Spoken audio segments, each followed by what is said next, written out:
Bonjour à tous et bienvenue dans cette nouvelle année 2021 qui, je l'espère, nous fera oublier le cauchemar de 2020. Cette fois-ci, nous allons nous intéresser à Gutenberg avec WordPress. Depuis maintenant 2 ans, avec l'apparition de la version 5 de WordPress, Gutenberg est devenu l'éditeur par défaut pour les contenus de WordPress. Au départ, il existait en tant que plugin. Nous sommes ici d'ailleurs sur la page du plugin et vous pouvez remarquer qu'à l'époque, il a reçu un accueil vraiment très défavorable. Les gens n'ont pas compris le changement, je pense, et il faut dire aussi qu'au début, Gutenberg avait quelques petits bugs qui, en grande partie, ont été corrigés depuis. Même s'il en reste quelques-uns, on peut supposer que dans les prochaines semaines ou les prochains mois, tout va rentrer dans l'ordre. Fin décembre 2020, avec la version 5.6, on a eu des changements importants dans Gutenberg et je pense qu'aujourd'hui, Gutenberg a atteint l'âge de raison. Au mois de décembre, nous avons aussi vu apparaître le nouveau WordPress Block Directory. C'est une sous-division de la branche des plugins qui est consacrée uniquement à des blocs Gutenberg. C'est-à-dire que nous pouvons maintenant installer des plugins qui fournissent directement des blocs Gutenberg et nous pourrons même les installer directement à partir de Gutenberg. Maintenant, je dois vous parler 2 minutes au sujet du public visé par ce nouveau tutoriel sur Gutenberg. Habituellement, sur ma chaîne YouTube, je présente des vidéos qui sont plutôt destinées aux développeurs web. On parle beaucoup de code et de construction de sites. Et j'ai même déjà publié des vidéos au sujet de Gutenberg à partir de 2018. Ces vidéos se concentraient aussi sur le code lié à Gutenberg dans les thèmes. J'avais même créé une série sur le développement de blocs avec JavaScript dans Gutenberg. Mais cette fois-ci, j'ai décidé de dédier cette série de vidéos à l'utilisateur. Quand je dis utilisateur, je devrais peut-être mieux dire rédacteur. En fait, le rédacteur, c'est celui qui va entrer des contenus dans WordPress. C'est celui qui va alimenter les contenus du site. Alors ce n'est pas forcément un développeur web, ni un technicien, ni un codeur, même si le développeur web peut lui aussi avoir un rôle de rédacteur. Mais je vais m'adresser avant tout au rédacteur, donc à l'utilisateur du site au niveau de sa gestion. Bien sûr, le développeur web sera lui aussi le bienvenu pour suivre cette série de vidéos. Même si lui, il fait du code et de la technique, il a besoin de savoir comment fonctionne la rédaction au niveau de Gutenberg. Mais je vais principalement m'adresser aux rédacteurs, aux gens qui ne sont pas informaticiens. Malgré cela, par moments, je vais être obligé de faire des petites précisions au niveau technique, à l'attention des développeurs. Alors à ce moment-là, pour ne pas effrayer le rédacteur normal, entre guillemets, je ferai apparaître un petit pictogramme comme celui-ci au niveau de la vidéo. Ça voudra dire que je fais une petite aparté technique qui sera en général assez courte, et ensuite je reviendrai au cours normal du discours. À ce moment-là, l'icône disparaîtra. Que vous, en tant que rédacteur normal, je dis encore ça entre guillemets pour le mot normal, si vous voyez ce pictogramme apparaître à l'écran, ne vous inquiétez pas, prenez votre mal en patience et en général, quelques secondes après, on reviendra dans le discours concernant la rédaction au niveau de Gutenberg. Pour mieux vous faire comprendre la problématique que je suis en train d'évoquer, je vais utiliser une métaphore avec l'automobile. Admettons que vous soyez le conducteur d'une automobile, vous êtes donc en quelque sorte le rédacteur, l'utilisateur, vous utilisez l'automobile, vous n'êtes ni mécanicien ni ingénieur, mais vous savez conduire la voiture. Maintenant, si on prend un mécanicien ou un ingénieur en automobile, lui, il va avoir des connaissances plus poussées, il va savoir comment fonctionne un moteur, il sera capable de le concevoir même, de le démonter, etc. Mais par contre, lui aussi, il doit savoir conduire la voiture. Il y a des connaissances communes à respecter. Par contre, la frontière entre les deux, parfois, elle peut être un peu perméable. Par exemple, vous, en tant que conducteur de l'automobile, même si vous n'êtes pas mécanicien, à un moment donné, vous allez peut-être être capable de changer une roue, ou bien de relever le niveau d'eau ou le niveau d'huile, de changer, pourquoi pas, une bougie. Enfin, vous seriez capable d'effectuer certaines opérations qui sont du domaine du technicien. Pour en finir avec la définition du public visé, on va dire que cette série de vidéos s'adresse aux rédacteurs des sites WordPress. Et comme le développeur web, lui, doit savoir tout faire, il est aussi fortement invité à se joindre à nous pour découvrir le fonctionnement interne de WordPress qu'il ne connaît pas forcément s'il passe la plupart de son temps absorbé dans le code.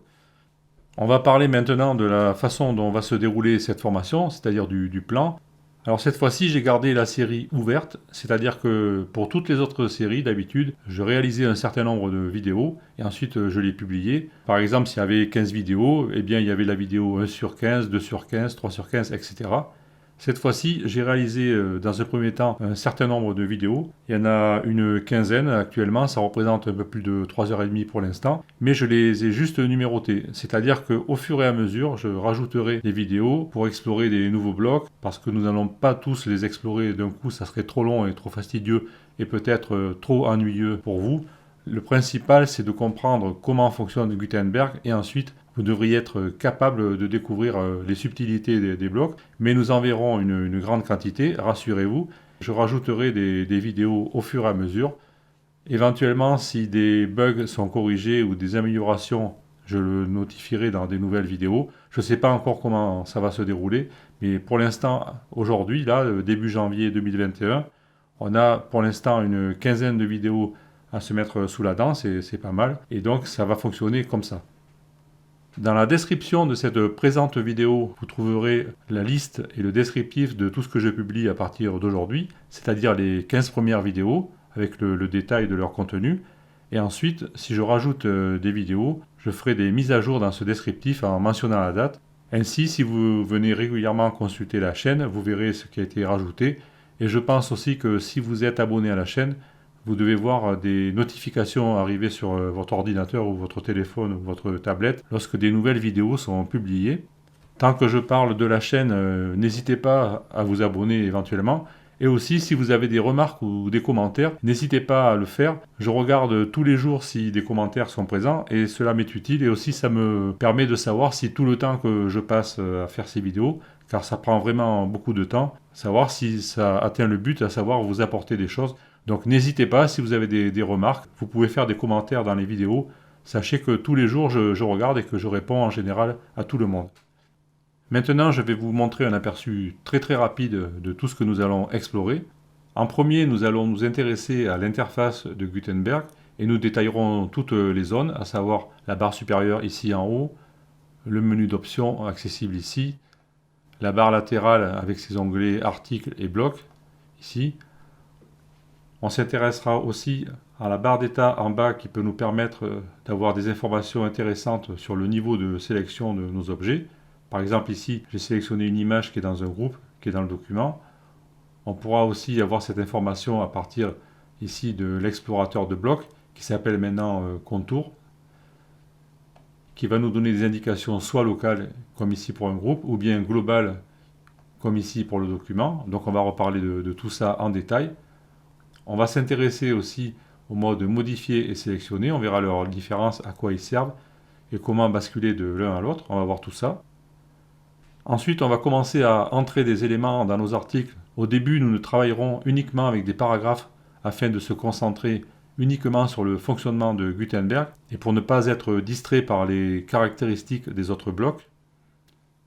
Ensuite, nous allons passer un assez long moment à parler des images car c'est un sujet très important au niveau des sites web en général et de WordPress en particulier. Nous verrons comment afficher les images avec les nouveaux modes d'affichage proposés dans Gutenberg. Avant cela, nous allons faire un rappel sur la gestion des images au niveau de WordPress et nous verrons comment les images sont téléversées dans WordPress. C'est-à-dire que nous étudierons toutes les versions qui sont créées lorsque nous chargeons une image. Vous voyez que lorsque nous chargeons une image comme ici, WordPress va créer plusieurs versions de l'image avec des tailles différentes. Nous allons analyser tout ça et nous verrons comment WordPress se comporte au niveau du responsive design lorsque nous affichons des images. Nous voyons ici que dans le cas où j'ai répercuté la taille des versions dans l'image, si je change de taille de périphérique, comme ici, vous voyez que la version de l'image va changer et sa taille en fonction de la taille du périphérique. Donc tout ça, nous allons voir comment ça fonctionne. Vous voyez qu'ici, on a changé encore d'image. On va vraiment voir tout ça en détail. On va passer près de 2 heures avec les images, donc on va vraiment tout explorer. On analysera aussi des petits problèmes liés à cette zone au niveau de l'onglet bloc dans la barre latérale, au niveau des réglages qui sont donnés ici. On verra qu'il y a des petits problèmes et qu'il faut se méfier de cette zone. On va voir tout ça. Enfin, je ne vous en dis pas plus. Je vous laisse le découvrir tout à l'heure dans les vidéos. Après, dans les quelques vidéos que j'ai déjà enregistrées, on parlera des blocs liste, du bloc espacement, on parlera du bloc classique aussi qui nous sert à récupérer les anciens contenus de WordPress. On évoquera aussi les blocs réutilisables. Forcément, on sera aussi amené à parler des galeries, ici qui ont vraiment évolué avec Gutenberg. On a un affichage maintenant sous forme de grille qui est parfait, et on voit qu'au niveau du responsive, c'est géré parfaitement. Ici, on passe à 2 colonnes automatiquement, suivant la taille du périphérique. Les images sont recadrées pour s'emboîter parfaitement.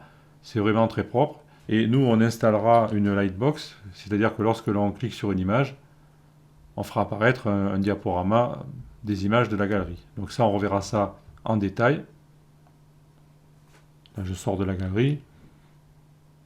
Ensuite, on va s'intéresser au WordPress Block Directory que j'ai évoqué un peu plus tôt. Et là, nous allons installer un bloc qui nous servira à afficher des PDF dans nos pages de WordPress. C'est-à-dire que ce bloc ici va nous permettre d'afficher un fichier PDF. On pourra le visionner comme on veut, page par page. On pourra zoomer dedans, par exemple comme ceci.